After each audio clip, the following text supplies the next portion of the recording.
This was the scene yesterday in Pennsylvania at Penn State University. The statue of legendary coach Joe Paterno. You can see it there. It was covered up and eventually taken down. The statue, a lightning rod in the university's handling of the child molestation case regarding one of their coaches. That was yesterday. Today, the hammer came down on Penn State. Good morning, good afternoon, everyone. Good afternoon. This is Mean Street. I am Paul Vigna hosting today. So that was yesterday at Penn State. Today, the hammer, the NCAA, putting down some serious fines against Penn State. $60 million fine, top just for their handling of this case. A 4-year ban from bowl games and postseason play, and all the revenue that obviously would include. All Penn State wins from 1998 to 2011 were vacated, stricken from the record books. They don't exist. And no Big Ten revenue for 4 years. That is what the NCAA decided today. Was that the proper punishment? Was it too much? Was it too little? We have with us to discuss it today NFL Hall of Fame quarterback Fran Tarkenton, also CEO and co-founder of OneMoreCustomer.com. Fran, good afternoon. Thank you for joining us today. Appreciate you taking the time. You've been very outspoken on this issue. You saw what happened yesterday. You saw what happened today. Do you think that the punishment fit the crime in this case? Absolutely. I applaud the NCAA for standing up and doing the right thing. There have to be consequences to this type of behavior. This was the worst thing that I've ever heard about in college football, pro football, or anything else. When a head coach at the stature of Joe Paterno, the winningest coach in history of college football, sweeps under the rug a pedophile right in his coaching staff who's been in with him for 30 years and abusing young boys, and he covers it up.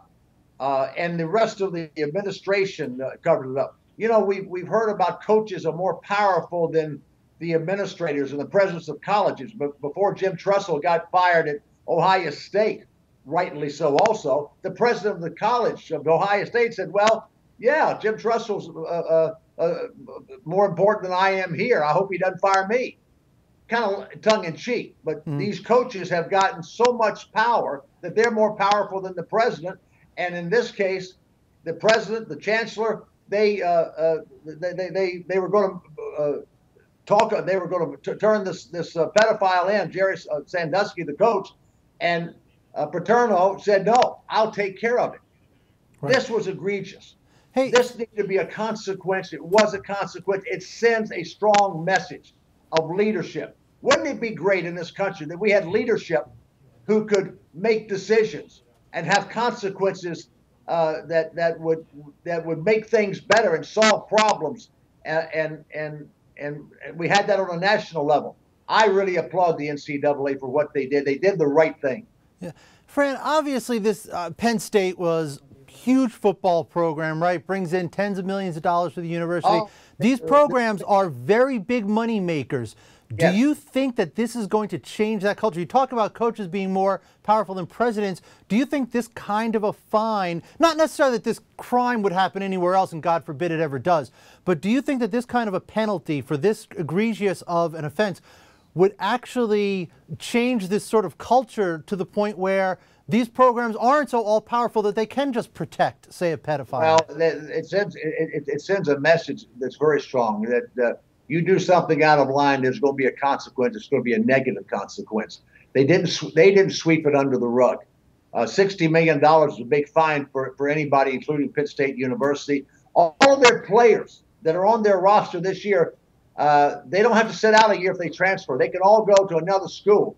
Their best players will leave. 4 years probation. They cannot go to bowl games. They really, I think it's worse than the death penalty. Then they took Paterno's wins away since 1998. So therefore, Bobby Bowden becomes the winningest coach of all time. This was a very big, strong message, and I applaud it. Will it just cut out all wrongdoing? No consequence cuts out all wrongdoing. But this makes people think. This will make these football coaches, these administrators, any people in leadership positions in college sports, it'll give them something to think about when they start to go over the line and break the rules. Great job by the NCAA. And Fran, my producer JR is telling me we have the response from Penn State, and I believe they're pulling it up right now. You can see this. This is a statement from Penn State. Penn State accepts the penalties and corrective actions announced today by the NCAA with today's announcement, and the action it requires of us. The university takes a significant step forward. Do you think how long is it going to take the university to get over this? Well, I think they've taken the number one step. They've accepted responsibility. You cannot solve problems until you accept responsibility for those problems. We don't have many leaders in America, including the guy that's the president of the United States in Washington, D.C. He doesn't accept responsibility for any problem, so he has no way to do better. At Penn State, their leadership said, we accept the penalties. We know that what happened here was wrong. We're going to start the process to heal. They will heal. They will come back. They'll be better for it. And because you're never better for it until you take ownership of the problems yourself. And Penn State has done this. They've stood up, and God bless them for doing that. Yeah. And Fran, I really want to get back to this issue of money in sports, especially at the college level. You are talking about, I mean, especially with the basketball program, what the revenues from the March Madness, you're talking about billions and billions of dollars. Do you think all that money is more than even, say, Joe Paterno wanting to protect somebody he considered a friend? Do you think all that money has a corroding influence on these coaches? Well, we know, Paul, money. What's the most corrupt thing we have in America? Our government. Right. Military spending, the public unions, giving billions of dollars to politicians, special interest groups. Whenever you've got large sums of money, you have the chance for corruption. That's why people deal in drugs and illegal things. That's why Bernie Madoff did what he did, and Alan Stanford did what he did.